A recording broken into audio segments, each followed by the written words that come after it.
Hello everyone. In this video, we're going to talk about inverting 2D data with Jupyter notebooks. So you are going to start with the data files you create with ProSys2, and we are going to take those data, we are going to load them into the Jupyter notebook, and in the end, we will have a 2D inversion of Wenner-Schlumberger data or dipole-dipole data. So what we first need to do is we need to find the data files that were output from ProSys2. So there are two files you should have.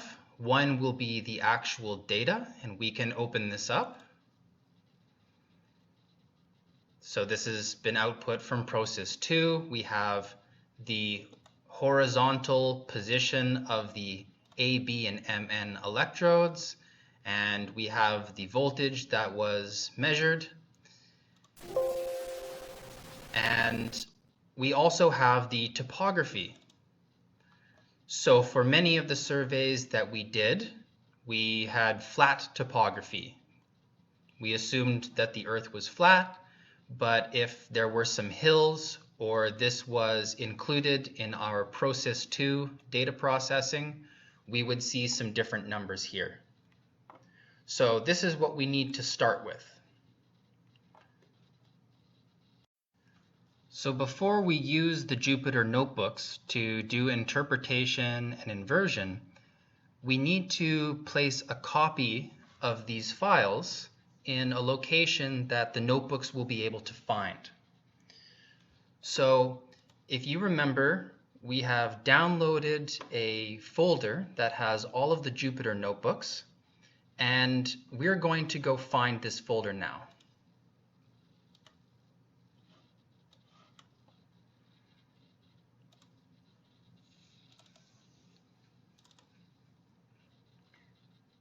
So I go to the location that has this GWB DC inversions. This is where I decided to go and unzip the file. And we see there are notebooks and tests. This is the contents of the thing you downloaded from GitHub. We had a video about this. And if you click notebooks, this is the location of all the Jupyter notebooks. So these are all just a bunch of files.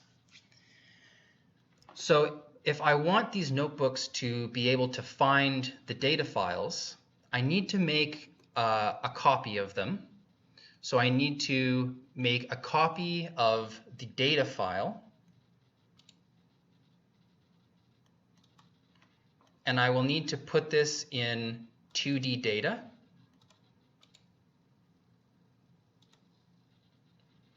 And then I will need to go back, and I will need to make a copy of the topography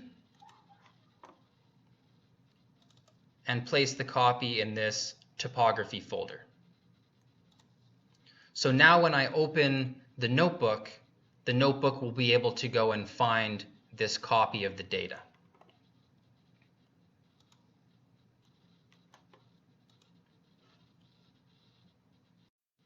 Now that we have placed these copies in the correct folders, we can start the Jupyter notebooks.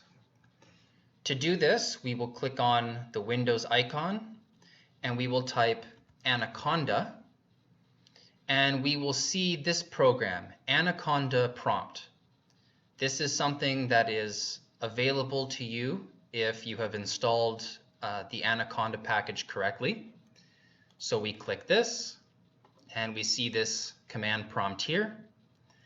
And we will need to go to the place in the computer where you have your notebooks. So right now I am in C, users Devon, and I need to get to this place. And there's a very simple command. We type C, D, and then a space. This means change directory. And then I will click here, and I will copy. And when I use the right click, this is the path to where my notebooks are. So I type CD space and then the full location of where my notebooks are, and I press enter. And as you can see, I am in this directory. Just to show you what I mean, I'm going to type a command that tells me all of the files that are here. And you will notice, if you read all of these files, all of the names, they are the same names that are showing up here. I am just doing this to tell you that right now in this box, I am in the same place in my computer as this. So if you are here and you see the notebooks, you can launch the Jupyter notebooks by just typing Jupyter notebook. You press enter.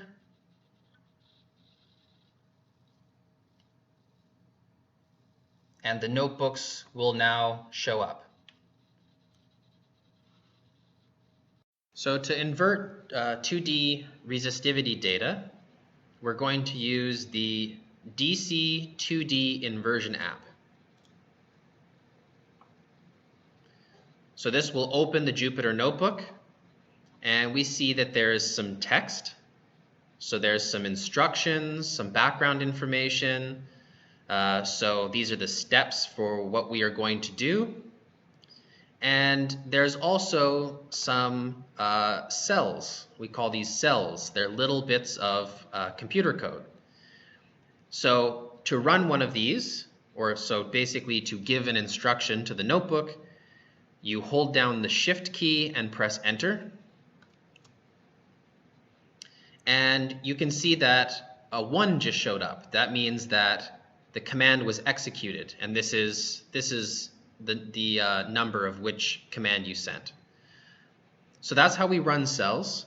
If you ever make a mistake or you want to go back to the beginning, so you want to restart, you can press kernel and press restart and clear output.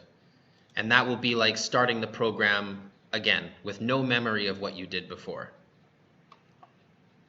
So we are going to run the cell. This command is bringing in all of the tools that I need to use this app. And once I have that, the next step is to load my data. So here's another cell that will let me load the data. And now I want to go and find the file that I added. This is my process data. And I need to find the topography as well. And this is UBC formatted data, so I need to click this button. And if it can load, it will tell me that the data was loaded. It tells me what kind of data it is and how many data points, and gives me a guess of its general apparent resistivity. Okay, so all this function did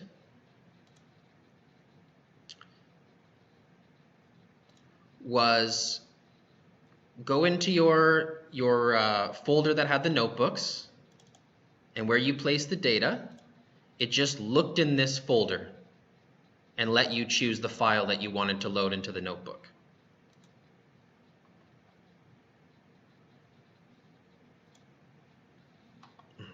So once we've loaded the data, we'd like to plot it. So that means we need to run the next cell. And we can see a pseudo section appears. So this is the apparent resistivities. And we see that we have apparent resistivities from about 49 to 1,400. If we wanted to, we could also view these as a histogram. So we could organize them into bins. See, most of our apparent resistivities are in this region here, and we've got some areas of low resistivity and some areas of high resistivity. We could also look at the voltage that is being measured and plot those in a histogram or plot those on pseudosection as well. So we can see a general trend of lower voltages being measured at data corresponding to larger depth.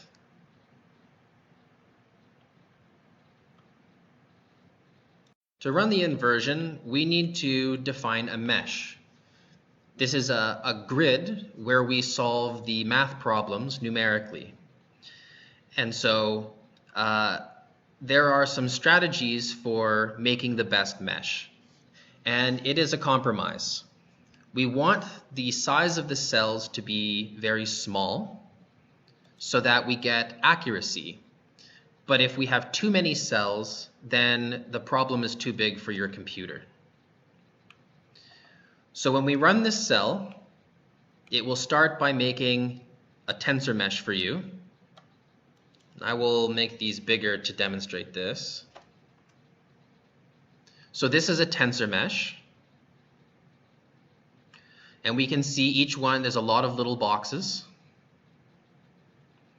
And this is the width in the x direction. This is the width in the z direction. So I've got cells that are 20 meters by 10 meters. And this parameter sets the depth of this core region. So if I want to show the whole mesh, then you can see this area where the cells are small, where I'm going to solve the problem accurately, is 189 meters deep. And then this part, the padding, I need to make sure that the padding area goes out far. This is to make sure that boundary conditions for the problem are solved properly. So I need to make sure that this is thick enough. Okay? So that's a tensor mesh, but we can also use a tree mesh where we can put really small cells near our survey, but not have as many cells in this area where the padding is, where we don't need to solve the equation as strictly. So let's run this cell again just to go back to the default values. And the default values are usually pretty good. We always want to use a tree mesh because it will make the number of cells in the mesh smaller. It will take less time for the computer to solve the problem. And we want dx to be based on the electrode spacing. So for this data set, the electrode spacing is 8 meters. So we want 4 cells for each electrode. So 8 divided by 4 is 2. We want 2 meters cell size so that we have 4 cells for each electrode. And then our thickness can either be half or it can be equal to the dx. And then the core length is usually based on how deep you think you're looking into the Earth. So based on your sensitivity, your biggest electrode spacing, you think about how deep am I really able to see into the Earth with my survey? At what depth do I get information that I am confident? And so this has given you a value of about 200 meters. And that was based on how wide our survey was. So our maximum station spacing, our maximum sensitivity, this is sort of the deepest that our survey is looking and getting information about the Earth. And then this padding just is there to make sure that we assume all of the fields are going to 0 on this boundary. And it's good to make the padding to be about the length of your survey. So we've given you the suggestions on how to choose these parameters. The default usually does quite good. but this is where you would make choices on the mesh. So we will use this tree mesh to invert the data. After designing your mesh, we now need to assign uncertainties. So uncertainties they're an estimate of the noise on your data. If you put a high uncertainty to a particular data, you're saying that you think there's a lot of error on this data. You don't have as much confidence that the numerical value is correct or close to its true value. And so we need to assign uncertainties. And usually what we do is we apply a floor, a constant value, and a percent of the value. So below, we see a plot that has the absolute value of all of the voltages. So the data going into the inversion is voltage data. It's not apparent resistivities. You are assigning uncertainties to voltages. And you can look at that as volts, or on a linear scale or on a log scale. So if I apply a larger floor to it, then I can see black, which is the data, and this gray area is giving me the area inside my error bars.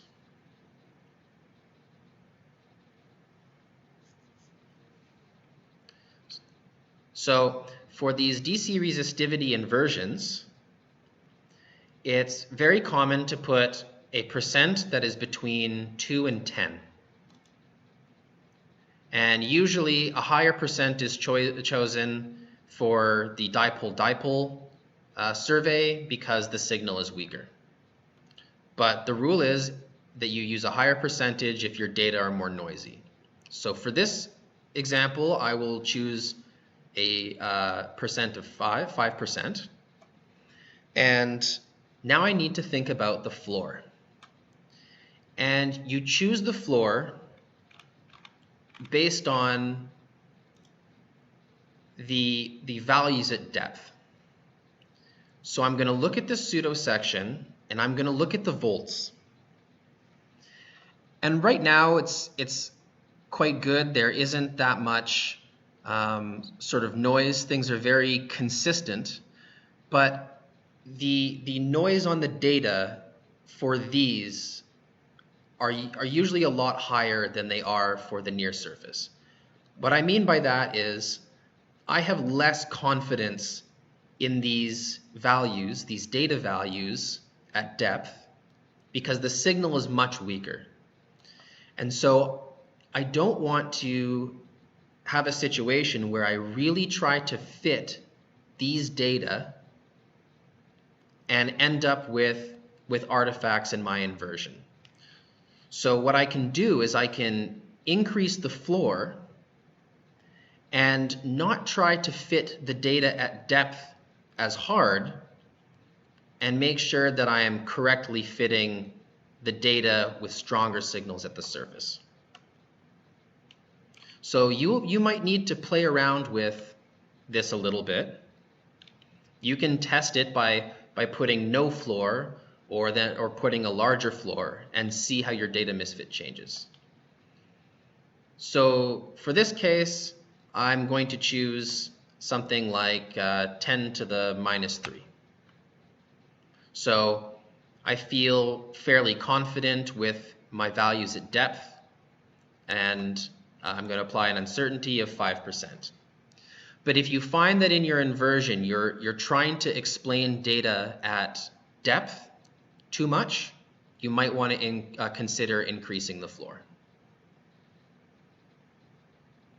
It's time to set up and run the inversion, and we have a lot of parameters. So we'll first run the cell here. So the first parameter that we have is the initial model, the initial resistivity model. So this is like your first guess. And the value that the computer puts in right away is just sort of an average of your apparent resistivities. So this is your first estimate. The next two parameters are a reference model and the smallness weight. So in the inversion, if you put in a reference model, you're saying, I would like my recovered model to be similar to this. And if alpha s is made much larger than these two parameters, you're saying that it's very important that my recovered model be similar to this. If you set the alpha s to be much smaller relative to these two parameters, then you're saying it's not as important that my recovered model be similar to the reference model. And alpha x and alpha z, these are smoothness parameters. It's how important is it to be smooth in the x direction and smooth in the z direction. Okay? So the reference model is a model that I would like my answer to be similar to. Alpha s controls how important it is that I have something be similar to this. And alpha x and alpha z control the smoothness in the x and in the z direction. The next parameter we have is this chi factor. And so if you set a chi factor of 1, you make this assumption that your uncertainties were assigned properly. You assume that you had a good guess or a good estimate of the noise on your data. But a lot of times we don't really know what the noise is. So what I like to do every once in a while, or when I'm doing an inversion as a first pass, is I set this number to be a little bit lower. That way, if I have overestimated my uncertainties, I won't reach that target misfit, that stopping criteria too soon. And it will give me a better picture of the convergence curve. So when I'm satisfied with all of my parameters, then I go and click run, and this should take about 2 to 3 minutes. The inversion has been completed. It took maybe 3 to 4 minutes, and it reached its maximum number of iterations, 15, without reaching the target. So let's go take a look at this convergence curve. So you'd run that cell, and right away, looking at this convergence curve, we can see that we did not hit our target misfit. So it's clear that we underestimated the uncertainties. But we can still look and see how the model converged. So, here we're definitely underfitting the data, and then here we're definitely overfitting the data. But let's take a look at some of the models that are in here, or the misfits. So maybe iteration 8. So the convergence curve tells me that the ideal model is probably somewhere in here. And so I look at the data misfit and the observed and predicted data, and I see that most of the features in my observed data are being reproduced by the inversion. But I'm definitely seeing some larger misfits because my uncertainties are too small. And I'm seeing that I'm doing a reasonably good job at fitting this area at depth, but I'm getting a lot of higher misfits here. And near the corners, I'm actually getting some very low misfits. So this is very interesting to me. If I look at the model, then it's really difficult to see many of the structures I'm trying to find. And that's because we look at this range, and it is a much bigger range of values than we would expect for MonState. Generally, we would have rocks that are at their smallest 10 ohm meters. And at their largest, we probably would have something that was 2,000 or maybe 3,000 if it was dry. So when we do this, we get a lot more of an idea of where the low resistivity and the high resistivity regions are. So when you're plotting, it's really important not to just use the default values. It's important to go and pick values or a range of values that make sense and that you feel are showing where different structures are. So we've done our first inversion here, but we learned a few things. One thing we learned was that our uncertainties were too low. We also learned that most of the structures or most of the things that we were seeing are in the top 150 meters. We also saw that maybe we were fitting some of the features at depth maybe too well, and we weren't really fitting a lot of the stuff at this depth as well. So maybe the floor uncertainty was a little bit small. So after we go through trying an inversion once, we learn some things, and if we think we can do a better job, it is good to try and do the process again. So we're going to go through that quickly now. So we're going to press kernel, we're going to restart and clear output. So we're going to start from the beginning again. So we need to reload our tools. We need to reload our data, which was this second one from the bottom here. It was UBC data. We know what the data is now. We plotted it, so we're happy with that. Our mesh was probably fine. You know, we were happy with our tree mesh. If we wanted to, if we thought maybe it wasn't being solved accurately, then maybe we could make the padding bigger, or this core depth to be a little bit bigger, or maybe we change the cell size. So these are some options that we have. But the uncertainty was the first issue we had. And it seems like we were, in general, we were underfitting, or we were underestimating our uncertainties. There's more noise on the data than we thought. So let's increase this maybe to 7. And we really want to make sure that we're not fitting the features at depth. So maybe we'll try increasing the floor from this, which we had before. And maybe we could increase it to something like maybe this. So now we're going to be trying to fit or explain the low voltages. We're not as worried about fitting those deeper, those data that are seeing deeper into the earth.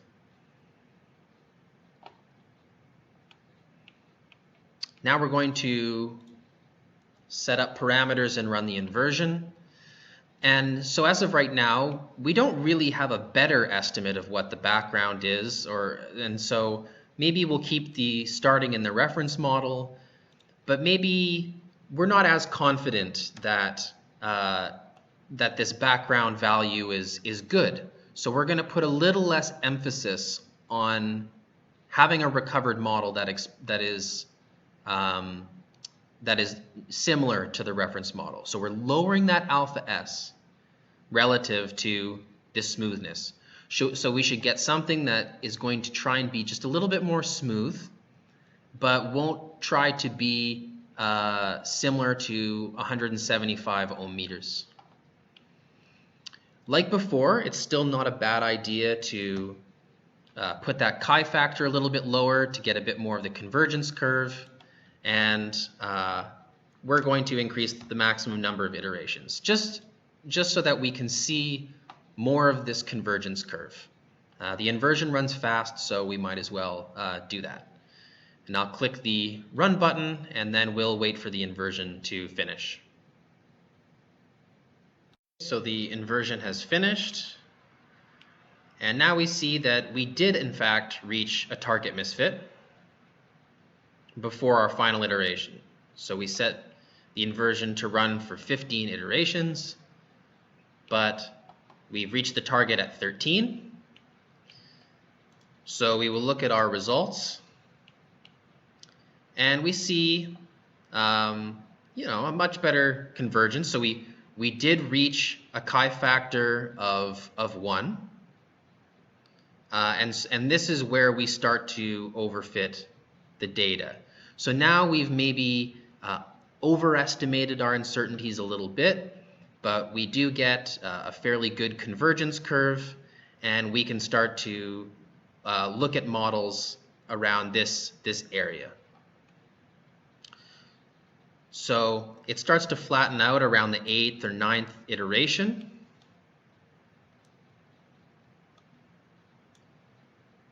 We'll choose this. And let's go look at the data misfit.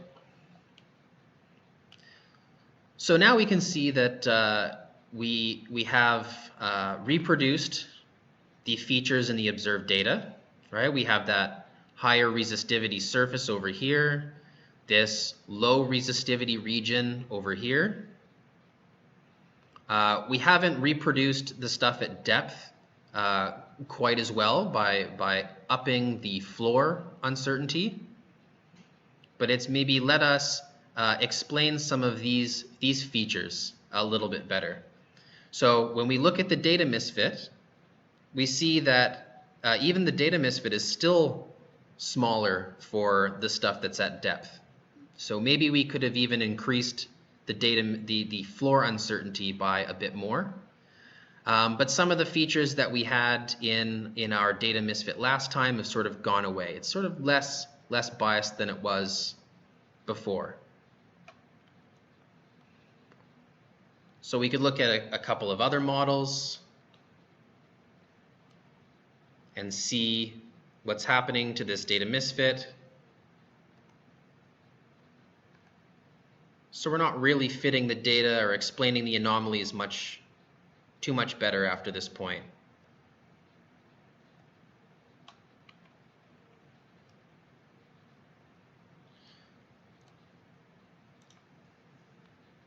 So this is the model at the 8th iteration. And as we mentioned before, it's really important that we pick a good minimum and maximum for our plot. So right now we do see that there's some feature in here, but let's make the range typical for what we have in Mon state. So maybe 10 ohm meters and something like 3,500, right? Because we can have these dry soils at the near surface that are tens of thousands of ohm meters, but we really want to be able to try and see this low resistivity feature. I sometimes even like to use 20 ohm meters because anything that's much bluer than 20 ohm meters, or this blue, is possibly water. Anything that shows up really dark blue is a possibility to be water. So if we look at this result compared to the last one, we see that it's probably quite likely that there's some water, an aquifer here. We're seeing it at kind of maybe 20 meters depth. And there does seem to be something leading to a deeper low resistivity area here, but that needs to be investigated a bit. And maybe there is some lower resistivity region here, but we're not as confident in that. So we can see that we got a much better result by adjusting our uncertainties, adjusting our target misfit, trying some different parameters like different alphas, and really seeing what are the features that show up all of the time in the inversion, and what stuff shows up in the final model because of the parameters you set.